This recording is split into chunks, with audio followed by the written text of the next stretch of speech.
Hi everyone, it's another beautiful Thursday morning on Just a Chat, and I'm here with Sister B in the building. Good morning. And MOG Creative World. Good morning, everyone. Madam Creative, you're a creative mama now. So how's been your week? How's been work?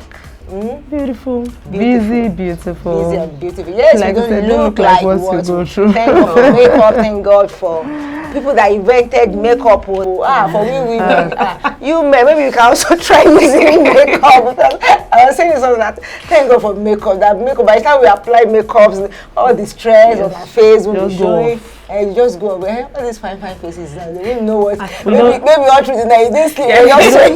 You don't need to look like what you go through. Yeah, you need to look like what you go through. Thank God for that. Grace. And I thank God for your life too. Thank God for the grace of God that has been sustaining us amongst all odds in this society. You know, every time you tune on to the TV, you hear, in fact, hardly could you even hear good news at all. You know, different stories, different things. Before one slides, another one is coming up again. You know, but I've made up my mind that, see, I'm the one that will determine how I want to feel. Yes. You know, how I want to stay, as in how long I want to stay in a particular state of mind. It might not really determine things that happens around, because we can't really predict some things. But you know, the way we respond to them, the way we allow them to get into us. You know, we hear different stories and you know, but all the same, thank God for that. Yes, thank God. How has been your whole week? Stressful, but we still move. Well, you have the strength. I trust you. You have the strength. I know after the strength now, you might be on your way to Oshodi. I know you. Am I right? No, she's not going to Oshodi today. So no. Maybe Lagos Island. Yes. Lagos Island today. Yes, it's been stressful, but we're moving. We're moving. Yes, we're moving in everything we are doing. Yes. Let's just go straight to why we are here today. It's quite unfortunate that our guest couldn't make it due to an urgent need he needed to attend to. But hopefully very soon we're going to bring him online again, or just get another professional. But I believe here we are.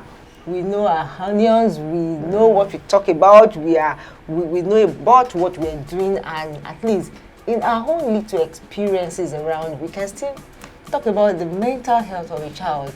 I've been now. Yes, so. You know, at least we thank God that we are mothers by the grace of God, and we've seen different behavioral patterns in our children, and you know, we're going to talk about how we've been responding to them and things we've been seeing around, how parents who have children that are going through some mental, some parents don't even know that children have mental health.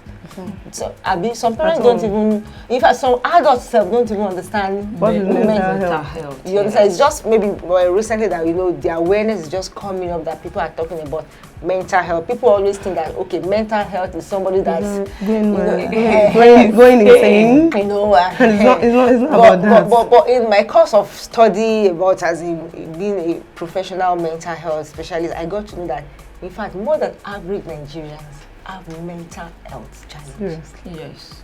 More than average. You know, you are driving on the streets, you know, the way some people will react, you'll be like, why is he doing like this?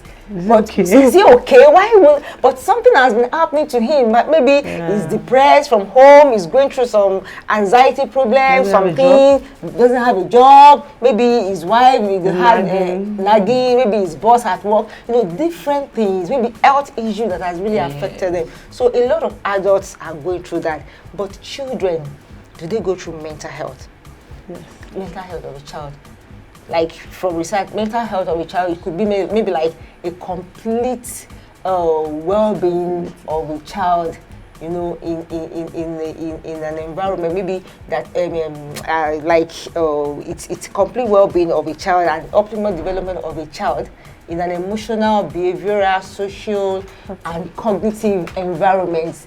You know, the way they respond to things. You know, children go through a lot of things. Children that are raised from maybe single parents, children that are raised from an abusive relationship.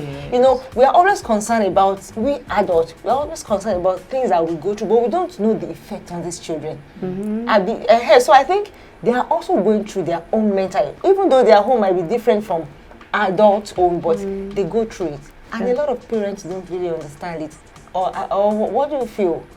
Okay. Okay. Good morning, everybody. Once again, I would like to explain and talk about what we mean by unstable environment. Okay. I think that's part of where you raising mentally stable children in an unstable environment, because it's obvious that a lot of things are going on. The environment is unstable. Yes. Okay, so how to then raise a mentally stable child? Okay, on an unstable environment, I'll give a few examples. Okay. We have single parenting, we have unemployment, we have things like financial instability, parents, the home, where abusive homes, where you insult your child every morning, call them names that they are not. No, recently I was passing by and I saw a mother calling her child a particular name, and by the time I spoke with the mother, she changed it, you know. Sometimes we don't know that those things cause an unstable environment for our children. A family that does not have a bonding, a connection together, you don't have something we call a family check. Some families, they sit down together, talk about what am I doing that you don't like? What are you doing as a child that you don't like? But you don't even care. You just do everything and you feel the child will understand. And we also have an environment where you don't want to care about no routine. You just come back home, you go to your work, everybody live the way you like, and the child is not happy. My dad is not there, my mom is not there, my dad is busy. I want to express myself. I want to tell my mother about, every time when I come home. Recently I realized that my children will always want to tell me, come and check my handwriting.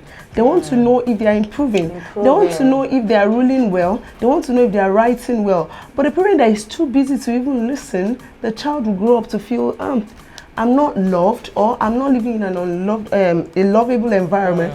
And the child will grow up to be aggressive, not to be loving, not to be tolerant, and he won't want anybody to actually talk about his inabilities, because he feels I wanted to share with somebody, there was nobody there. So those are the kind of unstable environments where the parent don't have enough. Your child is asking you for a particular textbook, you are not able to buy. He's asking you, Mom, can you take me out? Now everybody is doing photo shoots everywhere, and for the very photo. But you cannot even afford to do one for your child. But you cannot even say, okay, I can't take you out for a photo shoot, but I can use my phone. But you're not there to even encourage the child to be happy, An environment where you don't have what to give your child. Other people are bringing in a particular food to school. You cannot give your child, but whatever you cannot provide for your child, how are you able to explain to that child that the fact that I cannot provide it for you doesn't mean I don't love you, but there's some particular reason that is debarring me from providing you the physical needs. So those are the unstable environments we find ourselves. You want to remarry, you feel that it is necessary for you to remarry. How do you explain to that child? Or you just go ahead and do things that pleases you as an adult, and you don't care. You feel that the child is just a child and she should understand. Allow the child to be a child and allow her to grow in a very beautiful environment. Yeah, thank you very much. I think you made the point which I would like us to talk about, as in raising a child in an abusive, let's start from that, in an abusive relationship, then a child whereby the parents are going through divorce. Yeah, we forget about maybe what these children are, how it's hurting them. We're just particular about it's about myself. I don't want this marriage. I can't cope with this marriage again. But there's a child in between you. How do you want to explain this thing to a child that has been raised up? Perhaps before you might conclude that, okay, you want a divorce, there has been something going on in the home that is not really making that child to really, it might be seen. It goes out, it sees the way people behave outside. You say some things like a child that is raised in an unloved environment, that he never experienced love. Every time is mommy and daddy shouting at each other, and by the time the parents are shouting at each other, they will transfer their aggression on the child. So they're already breaking that child. So he now sees another family, maybe his friend family outside. He sees that this child, they are loving, they are caring, and before you know it, that child starts developing some, as he start feeling some negative emotions, like feeling bad, feeling lonely, feeling unloved, and before you know it, he might go into depression. I think I shared the story of a boy that the parents that committed suicide just because his dad couldn't give him. When you hear them, yes, that committed suicide, it wasn't about the money the father couldn't give him, but it was, I think the parent went through divorce. No, the parent went through divorce, and so he's been going through that mental disorder since he was experienced before they went through that divorce, and maybe he asked for the money and the father said he couldn't give him. The father might even have the money, but just because of the hatred of the mother, I hate your mom, I hate your mother with passion. What do there's no need of living.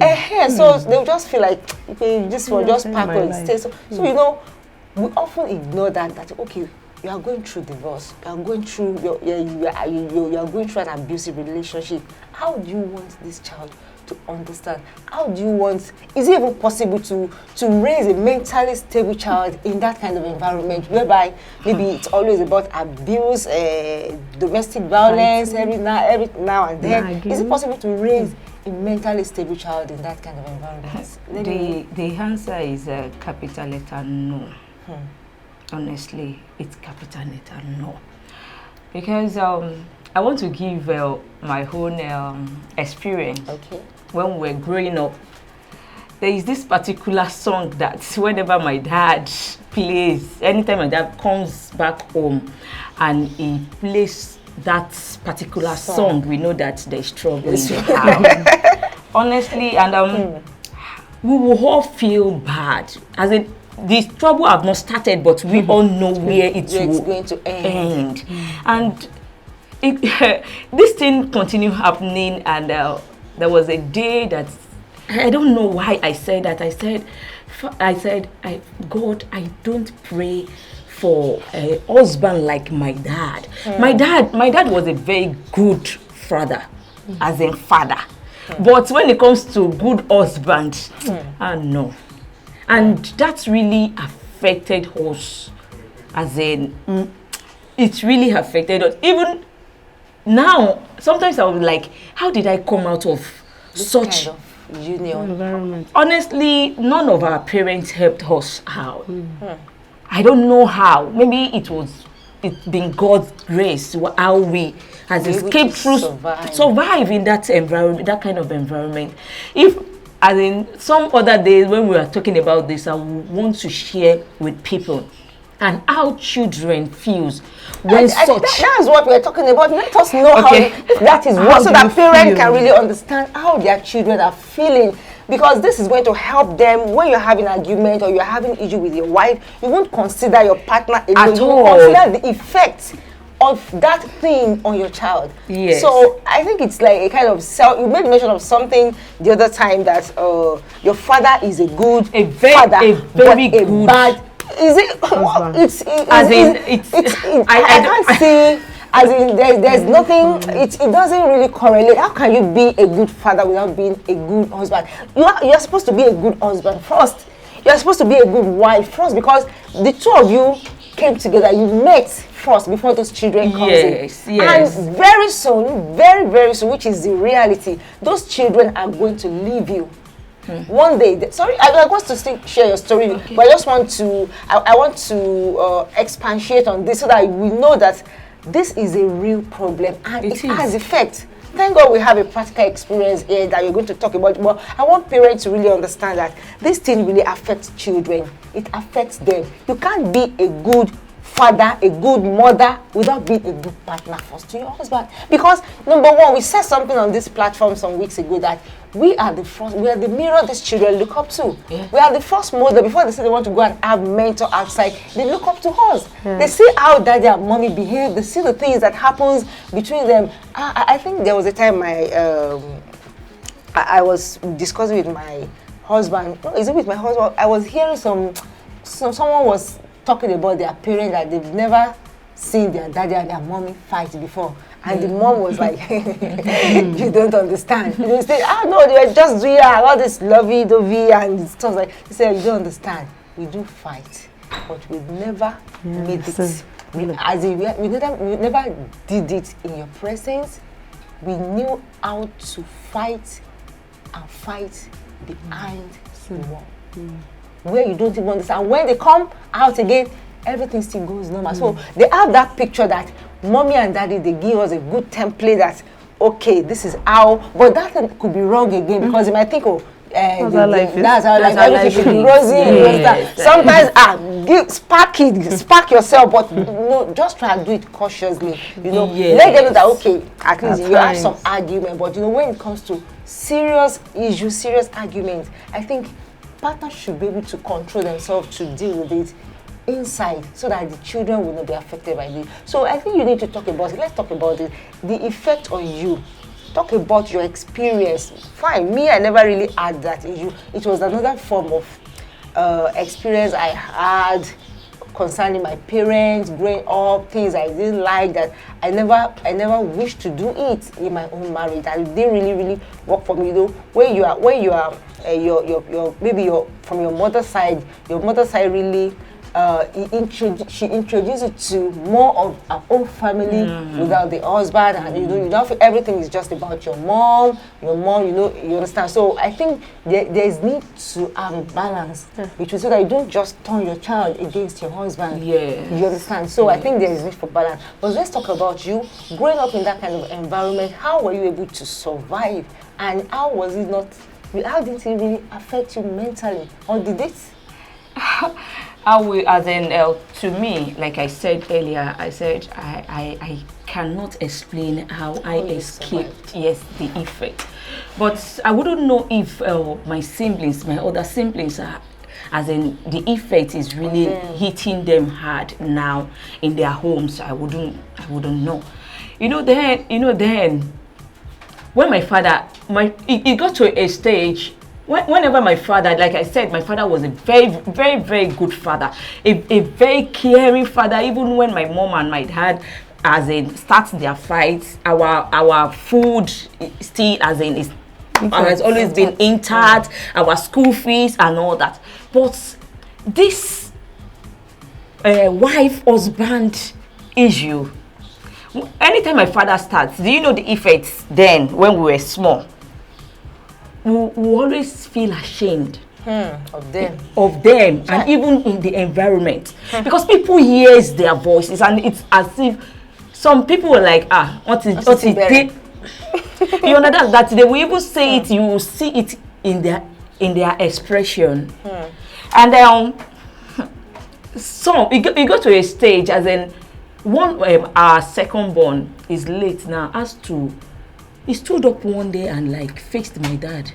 Wanted to support my mom, and my dad said, I disown you. A male? A male. Because when you say that, why this intimidation is too much, this abuse is too much.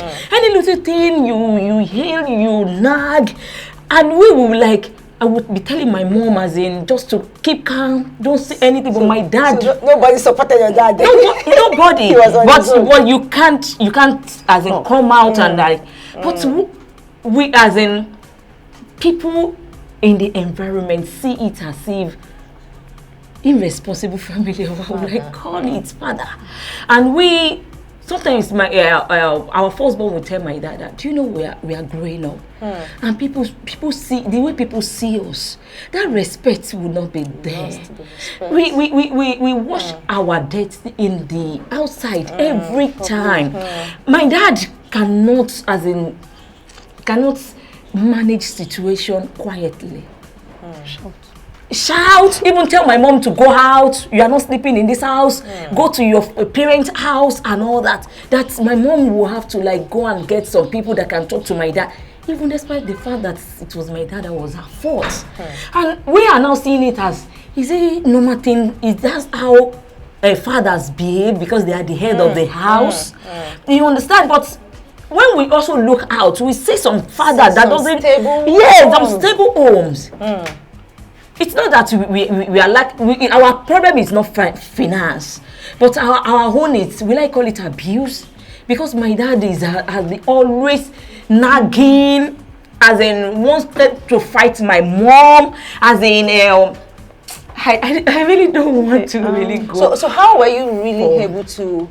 I think maybe something would have really helped you. I want, as in, you should be able to, because I want you to just do something now. Just try and maybe just for like 1 second, try to remember those emotions that runs through you then. How do you feel? I want to do therapy for you now. So, most times we cry when these things happen. You just see us crying because we couldn't help. We couldn't help in that situation. We see our mom going through.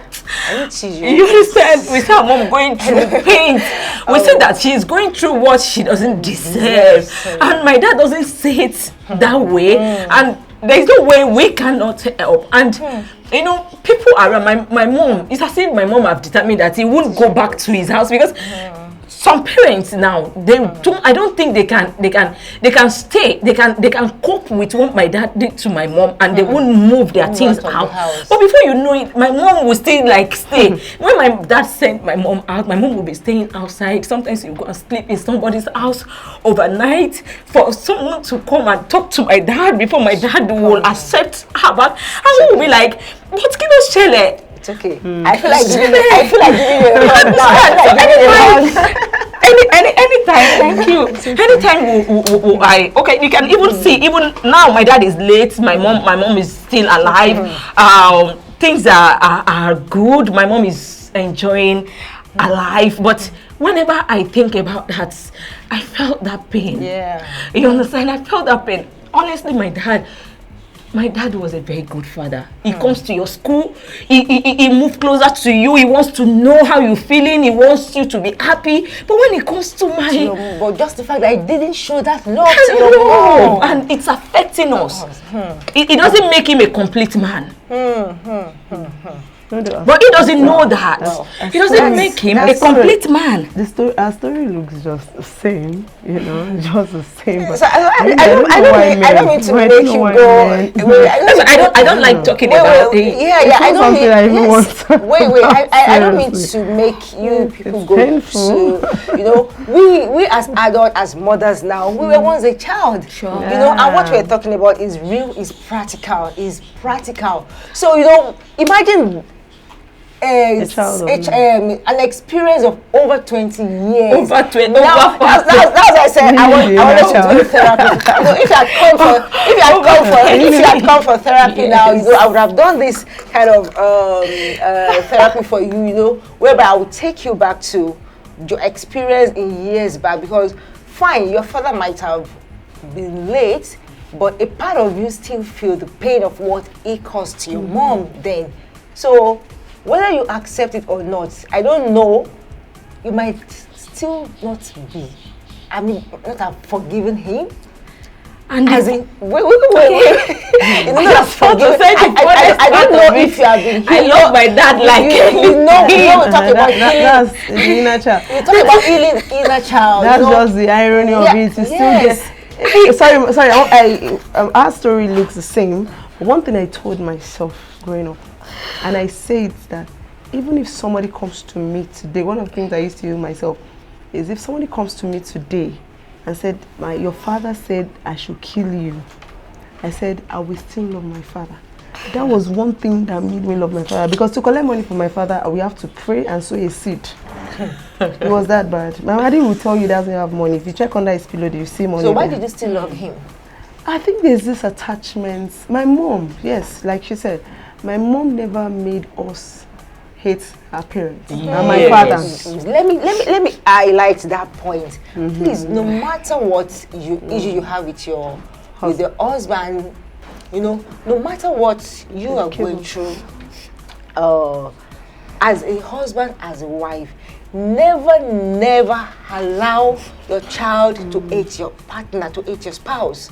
But I think the main focus of this is just to bring it to the awareness of parents that whatsoever you are going through with your spouse, there are ways you can help yourself out without allowing this to affect your child. For a child that is going in that kind of environment, that has seen that, okay, is like this is how family should be raised, should be built. You know, you don't let them see that okay, you can have a functional family.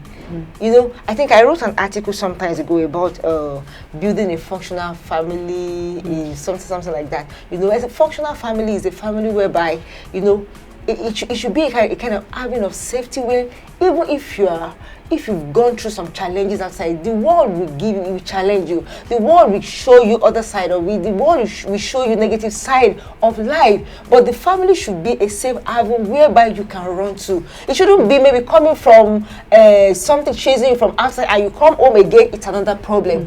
So your home for a child, it should be a haven of safety. It should be a haven where the child will feel comfortable to talk about whatever they are going through. Like my son, whenever I go through something outside, whenever I comes home, you know, whenever I comes home from school, it's from I will look at the countenance, the way it's coming. Once I comes home, just call. She knows him very well. Just come. The first one is the one that will enter for that. Hug me, mommy. How are you? So you just do like this. Want to give mommy a hug? Mommy, I had a bad day. But give me a hug first now. Say, somebody, auntie, something talk to me in the bus. Anything can happen to me in the bus. And you know, I now discover that this boy, when he gets to school too, you know, you heard that so if he's having a kind of mood swing in school again, his teacher will ask, what happened? My mommy shouted at me. I told her. you just wanted to feel what he's feeling. Just to express himself that, okay, I don't like the way they made me feel. So, you know, these children, they have mood swing, they have emotion, they have anxiety to meet up with goals. You know, how do we set goals? What kind of goals we set for children? Fine, it's good to set goals for them. But when you are trying to put pressure on them, comparing them to another child, that these are the things that brings anxiety to a child, and you know, it makes them, instead of them trying to maybe pursue the goal, you know, they are anxious, they are eager, they are really, really not doing things at their pace. Each child has their pace of working things out. But by the time you put pressure on them, you know, it gives them anxiety. You understand? So I think let's talk about now, how can parents now help their children while going through this? I think one of the first things I talk about, which is major thing, is you and your partner. How often do you talk to yourself?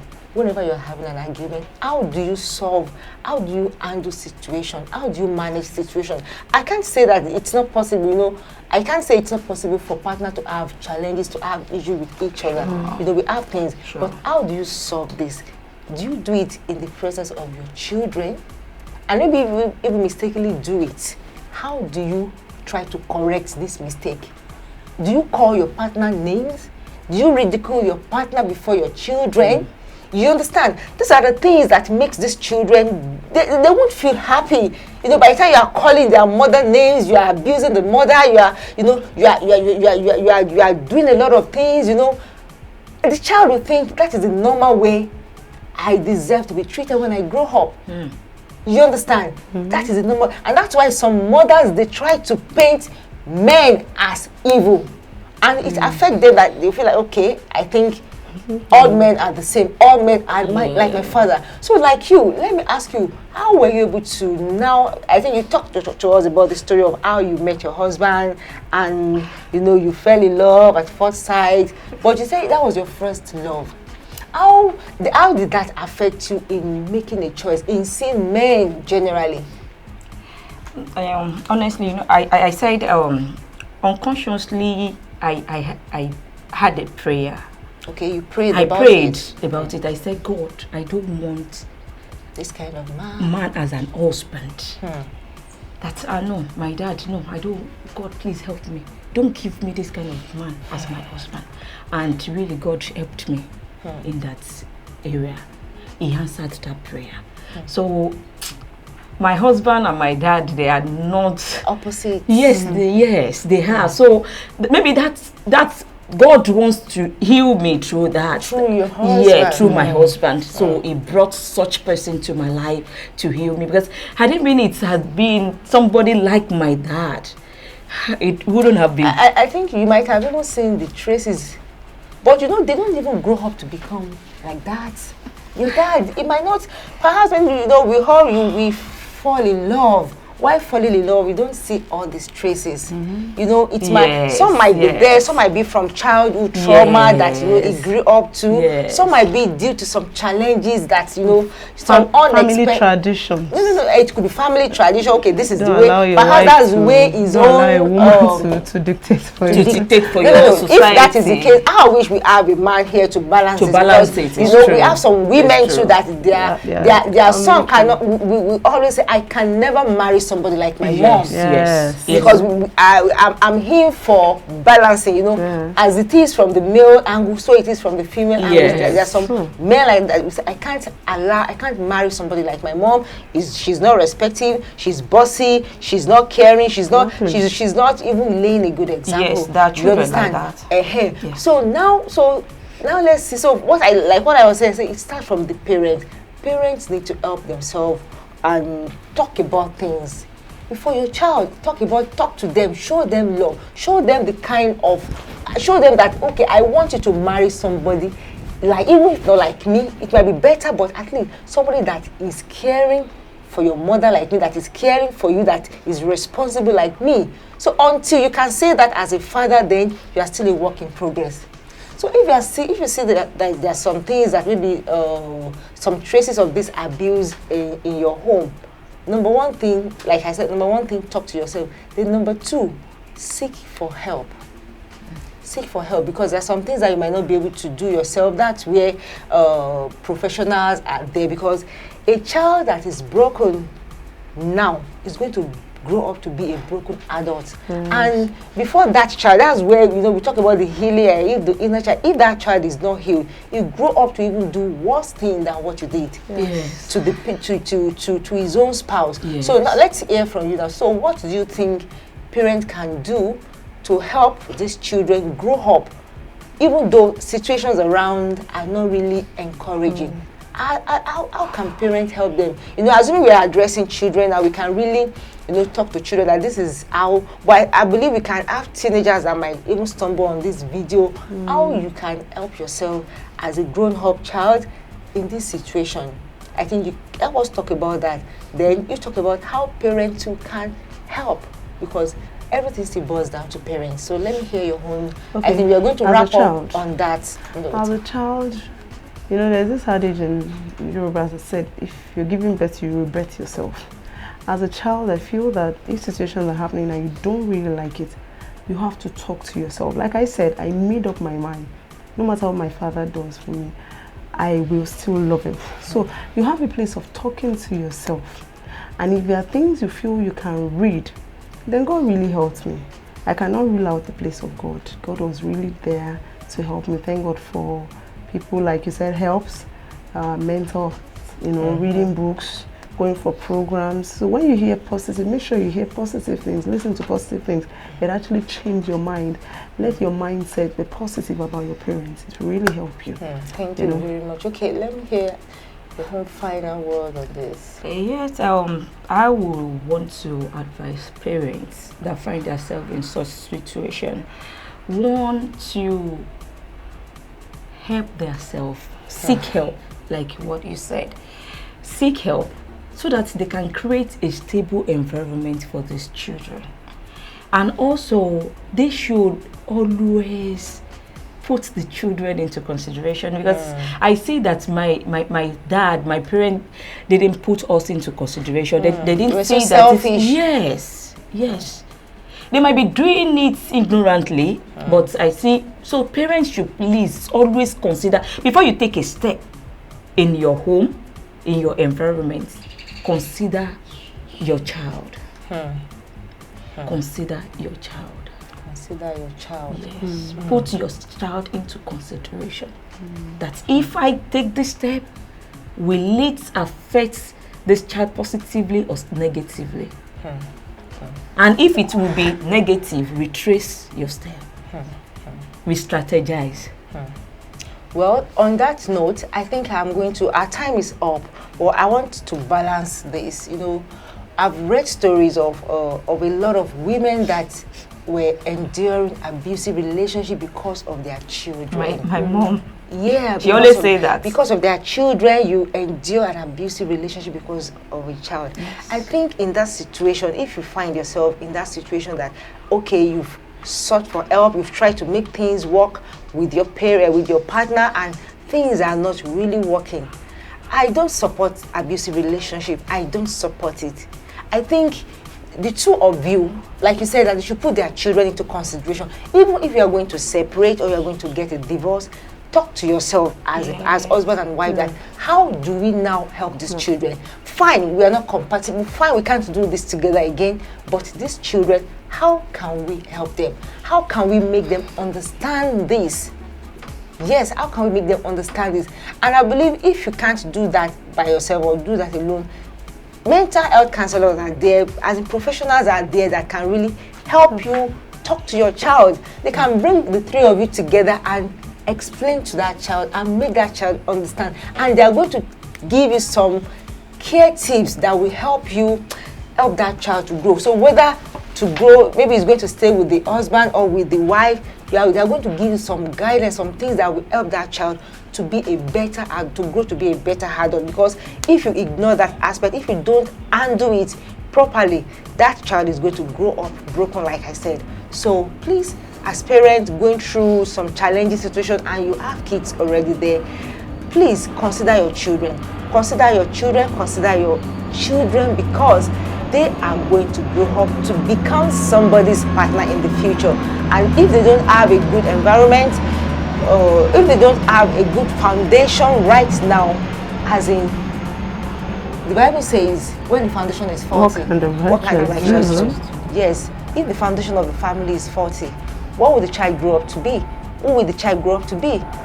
It grows up to be a dysfunctional adult, and dysfunctional adults in society grow up to mess up the society. So please, as a parent, as a man, as a woman, whenever I know there are challenges, there are hiccups in marriage, there's no perfect marriage, but please put your children into consideration. Fight wisely. If you're fighting with your partner, if you're having issues, you are having challenges, please consider the mental health of these children. They have some things they go through. Also, they have some mental challenges, mental health challenges. They could have the series of emotions due to what they see at home. But please, as parents, help them to grow up to become a better adult. So this is where we're going to wrap it up on Just a Chat for this week. Till we come again next week. I said that next week is going to be Children's Day edition. I would like to have like one or two of them here to join us to talk to us about things they've been going through. We've been talking about them for the past 2 months, and we're going to just wrap it up for now on the children's discussion. So we're bringing them here next week to have just a chat with the kids. So please let your child join us online or wherever you want the heart. Let them join us next week. So till I come away again next week, please stay cool, stay out of trouble, and also stay healthy mentally, because your mental health is important to you first. If you are stable mentally, then you'll be able to raise a mentally stable child. Thank you very much. So thank you Sister B, thank you Emoji, good to have you here today. God bless you. Bye.